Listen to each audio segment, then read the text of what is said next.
اللہ وبرکاتہ۔ بسم اللہ الرحمن الرحیم۔ خداوند متعال کا ارشاد ہے قرآن مجید میں کہ اعدلوا هو اقرب للتقوی، سارے عدل کرو، سب کو حکم ہے، یہ تقوی کے قریب تر ہے۔ یعنی اگر ہمیں کوئی شے متقی بناتی ہے تو ان میں سے ایک عدل کرنا ہے۔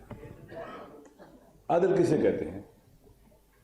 عدل کا مطلب یہ ہے کہ ہر چیز جو اس کی جگہ ہو اسی جگہ پر ہونا چاہیے، اسے اپنی جگہ پر ہر شے ہو، یہ عدل ہے۔ عدل کی بنیاد پر ہی کوئی نظام اور سسٹم بن سکتا ہے، قوانین بن سکتے ہیں، قوانین کلی۔ امام علی علیہ السلام سے پوچھا گیا حل العدل افضل ام الجود، کیا سخاوت افضل ہے یا عدالت افضل ہے؟ سخاوت میں ہاتھ کھلا ہوتا ہے، عدل میں ہاتھ سخت ہوتا ہے، چونکہ حقدار کو دینا ہے۔ تو انہوں نے کہا کہ ان العدل افضل من الجود، عدل جو ہے، انصاف، یہ سخاوت سے افضل ہے۔ کیوں؟ لأن الجود عارض خاص والعدل سائس عام، کیونکہ سخاوت کی بنیاد پر آپ کوئی سسٹم نہیں بنا سکتے اور عادل کی بنیاد پر ایک نظام آپ کھڑا کر سکتے ہیں۔ اللہ نے ہمیں انسانوں کو اس طرح سے خلق کیا ہے کہ ہم نے ایک دوسرے کے ساتھ جڑ کے رہنا ہے، رابطے میں رہنا ہے۔ یہیں سے فیملی وجود میں آتی ہے، یہیں سے محلہ وجود میں آتا ہے، شہر وجود میں آتا ہے، قومیں وجود میں آتی ہیں، ملک وجود میں آتی ہیں، چونکہ اللہ نے تمام انسانوں کو باہمی رابطے کی فطرت پر خلق کیا ہے۔ یہ ایک دوسرے کے بغیر نہیں رہ سکتے انسان۔ جب اکٹھے رہنا ہے سب انسانوں نے معاشرہ بن کر، ایک معاشرہ بن کر ایک قوم بننے کے لیے بھی تو ایک ضابطے کے تحت اکٹھا رہا جا سکتا ہے، تاکہ کوئی جابر کسی کا حق نہ مارے، کسی کو لوٹے نہیں، اس کا امن و امان سے چھینے۔ یہیں سے قواعد اور ضوابط کی ضرورت پڑتی ہے۔ ماڈرن دنیا کے اندر عوام کی آرزوؤں اور منگوں کو جو اکٹھے رہنا چاہتے ہیں ان کو مد نظر رکھتے ہوئے آئین بنایا جاتا ہے، جس میں ان کی تہذیب کو، تمدن کو، ان کی آئیڈیالوجی کو، ان کے افکار کو، نظریات کو، ان کی آرزوؤں کو، امنگوں کو، زندگی کے اہداف کو ایڈجسٹ کیا جاتا ہے اور ایک آئین وجود میں آ جاتا ہے۔ ایک ڈاکومنٹ ہے جس کی بنیاد پر ایک ملک میں بسنے والے، ایک علاقے میں بسنے والے لوگ اکٹھے رہ سکتے ہیں۔ یہ ایک سوشل کنٹریکٹ بن جاتا ہے۔ اب سوشل کنٹریکٹ جو تمام کے تمام سوسائٹی کے اندر جو اقوام ہیں، افراد ہیں، اکائیاں ہیں، ان کے درمیان ان کی آرزوؤں کے مطابق یہ مقدس ہے، بہت اہمیت کا حامل ہے۔ آپ نے اگر ایک ڈاکومنٹ پر سائن کر دیے، یعنی اپنی آپ نے ذات کو، اپنے وجود کو گروی رکھ دیا وہاں پر، تو آئین اس قدر اہم ہے جس کی بنیاد پر ہم اکٹھے رہ سکتے ہیں۔ آئین کی حفاظت کیوں؟ اس لیے کہ آئین ہی ہمیں اکٹھا رکھ سکتا ہے، آئین ہی ہمیں قوم بنا سکتا ہے۔ آئین کی روشنی میں ایسی قانون سازی کی جا سکتی ہے جس کے ذریعے ملک چلایا جا سکتا ہے۔ آئین کا شیلٹر اس کے اوپر ہے۔ لیکن پاکستان بدقسمتی سے کیا ہوا کہ اس وقت پوری دنیا کو سامنے رکھے بڑے بڑے آئین شکنوں نے آ کر پاکستان کے آئین کو توڑا، یعنی پاکستان کی ریاست پر، پاکستان کے عوام کی آرزوؤں اور امنگوں پر حملہ کرتے رہے۔ پاکستان ٹوٹ گیا۔ اب باقی بندہ پاکستان کے پیچھے لگے ہوئے ہیں، کہتے ہیں ہم آئین کو سب سے زیادہ جانتے ہیں۔ یہ آئین کی مظلومیت ہے، جس کو آئین کے تابع ہونا چاہیے وہ آئین کے اوپر سوار ہو جاتا ہے۔ یہ آئین مظلوم ہے ہمارے وطن کا، اس کو ایک بے فائدہ سے ڈاکومنٹ سمجھا جاتا ہے۔ جو بھی آئین سے ماورا قدم اٹھاتا ہے وہ پاکستان کا بھی دشمن ہے، پاکستان کے عوام کا بھی دشمن ہے۔ اسے اس کی جگہ پر بٹھانا چاہیے۔ قانون کی عملداری کے بغیر آپ کیسے عدل و انصاف لا سکتے ہیں؟ ظلم ہوگا، امن و امان نہیں ہوگا، پھر کچے کے ڈاکو اور پکے کے ڈاکو ہو جائیں گے سارے، کوئی فرق نہیں ہے، وہ بھی ڈاکو یہ بھی ڈاکو، وہ کچے کے یہ پکے کے ہیں۔ لا قانونیت کچے اور پکے کے ڈاکو پیدا کرتی ہے۔ آئین سے ماورا جب قدم اٹھائے جاتے ہیں تو کچے اور پکے کے ڈاکو پیدا ہوتے ہیں. کچے کے ڈاکو چھوٹے ہیں اور جرم دیکھا جائے تو بڑا جرم پکے کے ڈاکوؤں کا ہے. دوستو وقت آ گیا ہے کہ ہم ایک قوم بنے, ایک پاکستانی قوم. پاکستانی قوم ہمیں ہمارا آئین بنا سکتا ہے اور قانون کی عملداری بنا سکتی ہے. ابھی جو کچھ 9 مئی کو ہوا, یہ کہ اس کا بینیفیشری کون ہے؟ کس کو فائدہ ہوا 9 مئی کو؟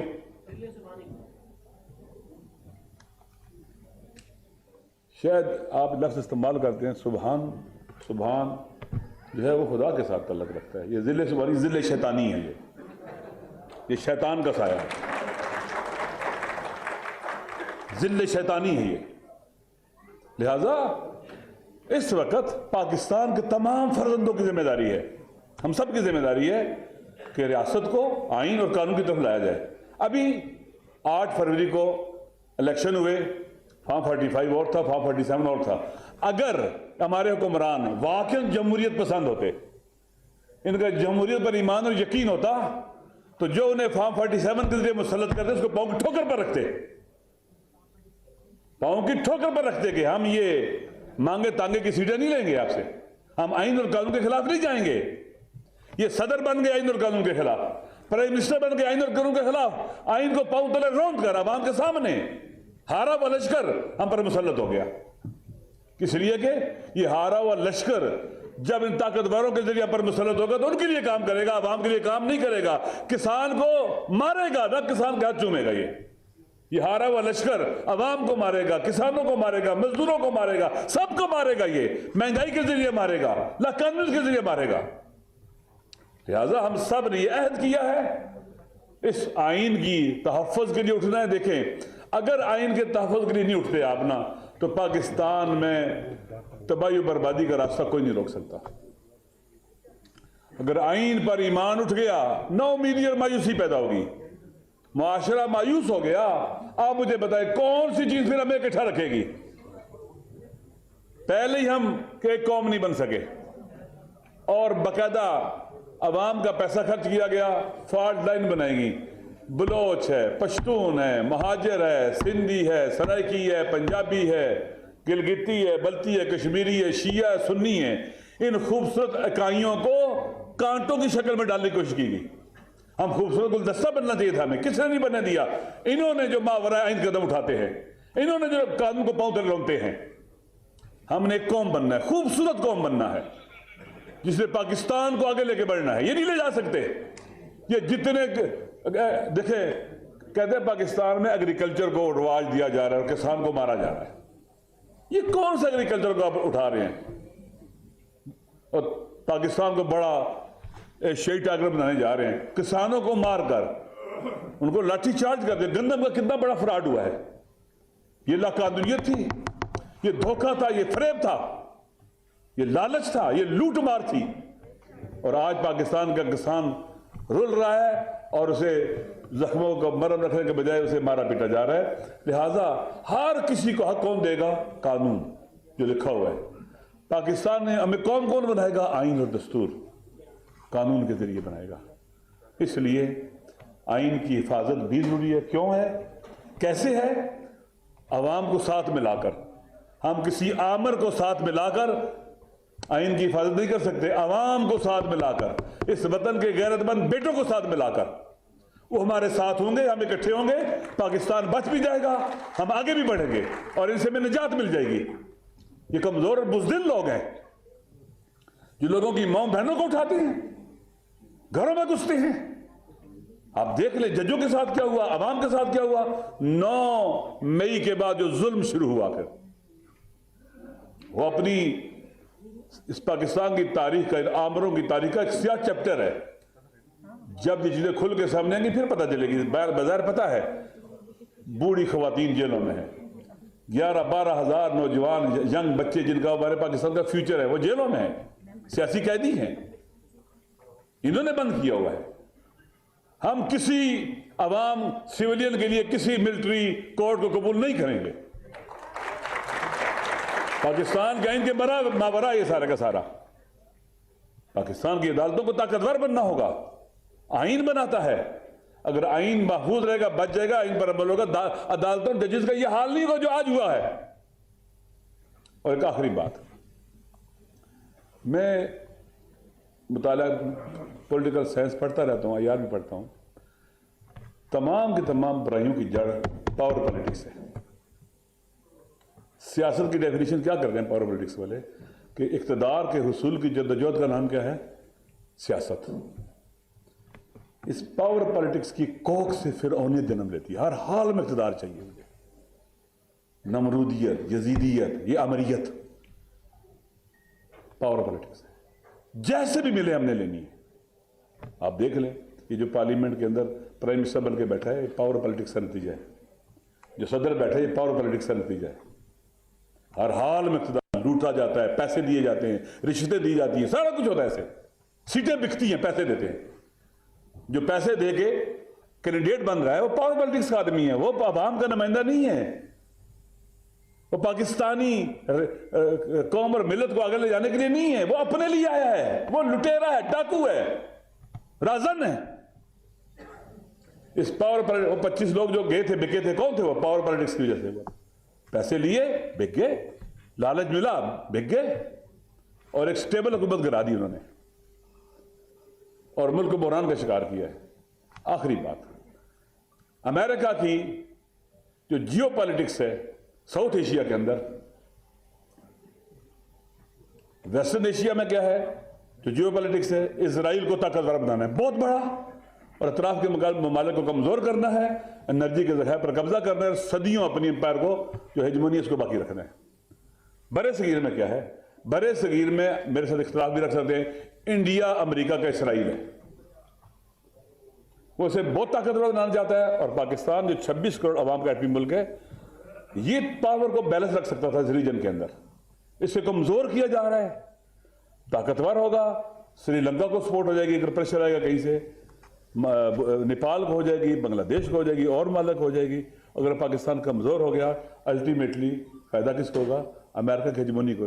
سی پیک بند ہو جائے گا, پتہ نہیں کیا, پاکستان کے تعلقات افغانستان کے ساتھ خراب ہو جائیں, چین کے ساتھ خراب ہو جائیں, اور ایران کے ساتھ خراب ہو جائیں, مسائل ممالک کے ساتھ خراب ہو جائیں, پاکستان آئسولیٹڈ ہو جائے, تنہا ہو جائے, irrelevant ہو جائے. ابھی ہو چکا ہوا irrelevant, اس کی کوئی حیثیت نہیں ابھی اس دنیا کے تحولات کے اندر. لہٰذا اگر ہم چاہتے ہیں کہ ساؤتھ ایشیا ترقی کرے, آگے بڑھے, بلکہ ایشیا, پاکستان کو طاقتور بنانا بہت ضروری ہے. انڈیا کمزور پاکستان سے ایسی باتیں کرے گا کہ ہمارے ملک کے اندر 20-22 بندے مار دے گا, کہ گارڈین میں خبر آئے کہ ان کا وزیر دفاع تسلیم کرے گا, اور ہمارے حکمران ٹس سے بس نہیں ہوں گے. ہمارے عوام کی جان مال کی حفاظت ہوگی. جیسے اسرائیل مارتا ہے اطراف کے ممالک میں, حملے کرتا ہے, جہازوں سے مارتا ہے, دہشت گردی کرواتا ہے, انڈیا یہی کرے گا. یہاں پر کمزور کی کوئی حیثیت نہیں اس دنیا کے اندر. یہ دنیا پاور پالیٹکس والوں کی دنیا ہے. یہاں اگر امن چاہیے طاقتور رہنا ہوگا. یہ دنیا میدان ہے جنگ کا, اور اگر کسی کو امن چاہیے تو طاقتور بننا ہوگا. کمزور رہنا گناہ بھی ہے اور جرم بھی ہے, اور طاقتور ہونے کے لیے آئین کی تحفظ ضروری ہے, آئین کی سربلندی ضروری ہے, اور قانون کی عملداری لازم اور ضروری ہے. وگرنہ ہم بہت کمزور ہو جائیں گے, اور پھر ہم دنیا کے اندر شرمندہ رہیں گے, ذلیل رہیں گے, پست رہیں گے. خداوند متعال ہمیں اس دن سے بچائے. ہم ایک باوقار قوم ہیں, باوقار قوم بنیں گے, ترقی کریں گے, آگے بڑھیں گے. راستہ آئین اور قانون کا ہے. انشاءاللہ ہم اس راستے پر اپنے وطن کی خاطر, اہل وطن کی خاطر, پاکستان کی خاطر, اس پورے ریجن کی خاطر آخر دم تک ڈٹے رہیں گے. والسلام علیکم ورحمۃ اللہ وبرکاتہ. سب کا شکریہ, لیڈرشپ کا شکریہ جو تشریف فرما ہے. بزرگان موجود ہیں, ہم انشاءاللہ ان کے دست و بازو بن کر میدان میں ثابت رہیں گے.